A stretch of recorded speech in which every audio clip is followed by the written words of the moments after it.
C'est avec Laurence Rossignol, co-signataire de cette tribune qui paraît cet après-midi dans Le Monde, vice-présidente du Sénat et ancienne ministre du droit des femmes. Merci beaucoup Laurence Rossignol d'être avec nous dans Estelle Midi pour parler de cette tribune. Le thème de notre débat, c'est est-ce qu'il faut faire le grand ménage avant l'élection présidentielle?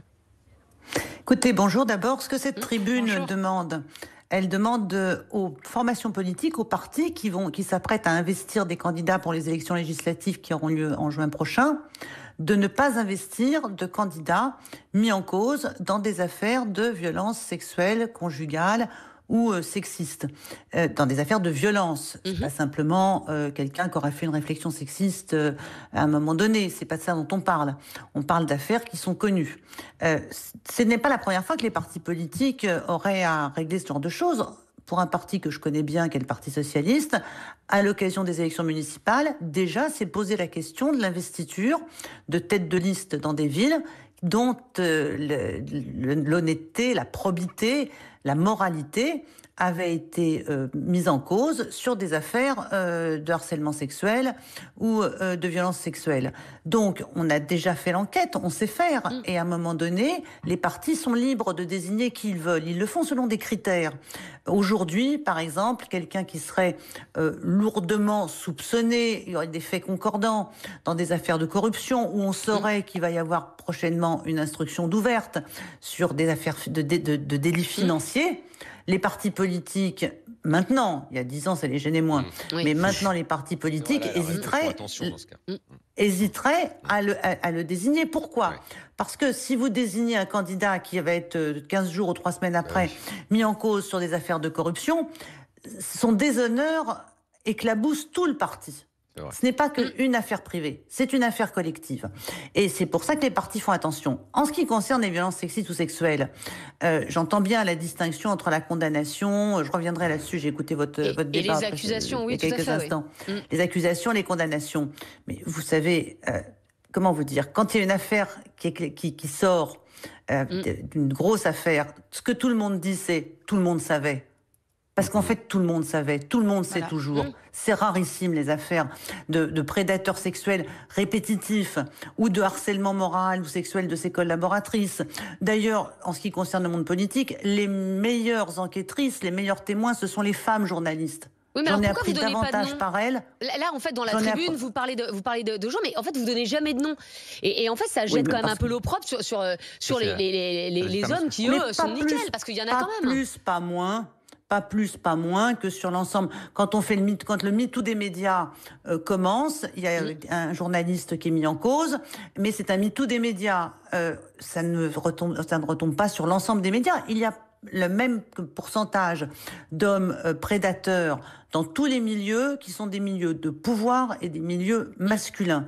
Voilà, ce sont des mœurs, des pratiques qui se sont enquistées et qui ont bénéficié de beaucoup de complaisance, de complicité ou d'indifférence à l'égard des victimes.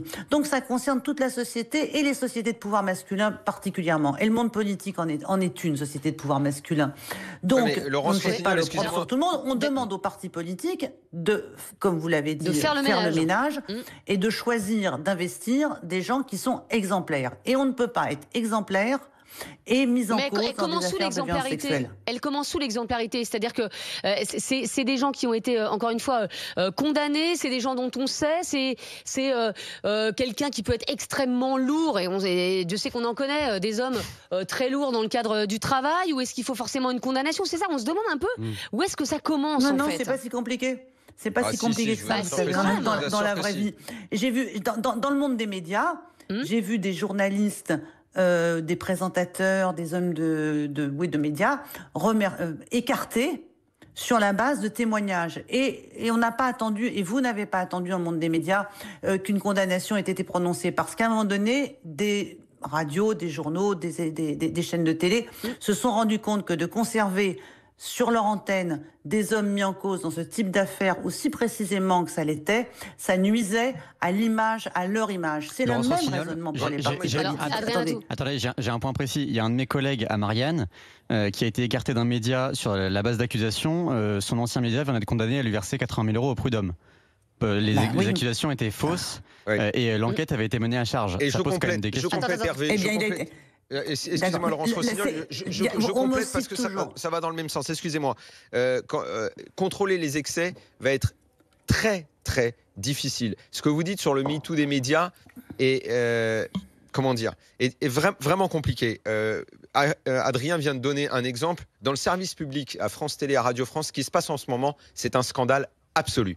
Il y a des affaires qui sont très graves, on en a entendu parler, des vraies affaires de viol, du sexisme aggravé, mais dans le même temps, ça a servi une cause extrémiste qui est vraiment déroutante. Aujourd'hui, dans le service public, France Télé, Radio France, vous dites à une femme, ton papier est nul ou ton reportage est nul, vous êtes condamné immédiatement pour sexisme. Immédiatement. Je vous assure que c'est vrai. Non, mais je vous assure que c'est vrai. À France Télé ou à Radio France, votre tête tombe immédiatement et vous gagnez derrière. Non. Est-ce que cette conversation peut être sérieuse? Non. Aujourd'hui, à Radio France, vous tombez immédiatement. Non, mais tu peux pas dire ça, Daniel. Non. Je vous dérange pas, là? Non, du tout. Allez-y. Non, mais nous, en ce qui nous concerne, moi, je ne fais pas le MeToo des médias, j'ai bien assez du MeToo politique. Ce que je sais, c'est, comme je vous le disais il y a un instant, c'est tout le monde savait, quand nous avons des affaires comme ça, et les partis politiques en traitent en interne, d'ailleurs sans forcément les mettre sur la place publique, et ils écartent les auteurs dont, après enquête, investigation, recueil de la parole des victimes, 1, 2, 3... victime, c'est jamais la même histoire. S'il y en a une ou s'il y en a plusieurs, et en général c'est répétitif la manière dont les choses se passent. Et puis il y a des témoins qui ont pudiquement détourné les yeux au moment où les choses se sont passées devant eux. Et puis il y a tout cela permet de dire qu'à un moment donné, un individu n'est pas en situation de représenter ni le peuple, ni son parti politique. Et ce que dit notre appel, c'est que nous n'en appelons pas à la justice, nous n'en appelons pas à la loi, encore que je vous ai entendu tout à l'heure parler d'inconstitutionnalité, je vous rappelle juste qu'il existe une peine d'inéligibilité, qui n'est pas la même chose que la privation des droits civiques. La privation des droits civiques, c'est qu'on ne peut plus voter. Mais là, tout le monde est pour, L'inéligibilité, c'est qu'on ne peut plus être élu, qui est une peine complémentaire, qui est parfois prononcée... Mais qui est rarissime. Non, de moins en moins. Moi, j'ai pour ma part défendu des amendements pour que ce soit une peine systématique à partir d'une peine complémentaire systématique à partir d'un certain niveau de condamnation et de délit. Pas pour une contravention, ça va de soi, à partir de certains délits, pas pour tous, mais ça n'a pas été retenu par la majorité ni du Sénat ni de l'Assemblée nationale. Mais en tout cas, les juges évoluent là-dessus. C'est les pratiques judiciaires qui sont en cause. Juste une question Je voulais simplement vous dire qu'aujourd'hui, il y a des maires. Les maires vont donner leur parrainage à des candidats à l'élection présidentielle. Parmi ces candidats, on en identifie 3 pour lesquels il y a eu des témoignages. Donc on a donné les clairs, noms, précis. Asselineau, Lassalle et Zemmour, mais qui n'est pas encore candidat. Moi j'avais une question. Et ce que nous disons aux maires, c'est attention, quand vous donnez votre parrainage à un de ces hommes, vous donnez votre parrainage à un homme qui est mise en cause sur des violences sexistes et sexuelles à l'égard des femmes. Je vous remercie beaucoup d'avoir... Réfléchissez à 2 fois avant de donner votre parrainage. On est libre. Je vous remercie beaucoup d'avoir dézoomé, d'avoir parlé de MeToo Média, parce que je fais partie du groupe de femmes qui le lance. On a l'impression qu'il y a un mouvement irréversible. En tout cas, dans MeToo Média, on a vraiment l'impression qu'il y a quelque chose qui est enclenché. Il y a 4 ans MeToo, MeToo Média qui arrive seulement 4 ans après, MeToo politique. Vous le sentez, vous, ce mouvement irréversible? Moi, j'ai l'impression qu'on va y arriver. Je suis peut-être un peu optimiste, peut-être un peu idéaliste, et je voulais avoir votre sentiment à vous pour MeToo politique. À se faire entendre. Mais je pense pour la dénonciation. Je partage. Mais pas couper des têtes. Mais non, t'es vraiment extrémiste. On va pas couper des têtes. C'est pas vrai. C'est là que tu te rends pas compte, Emmanuel.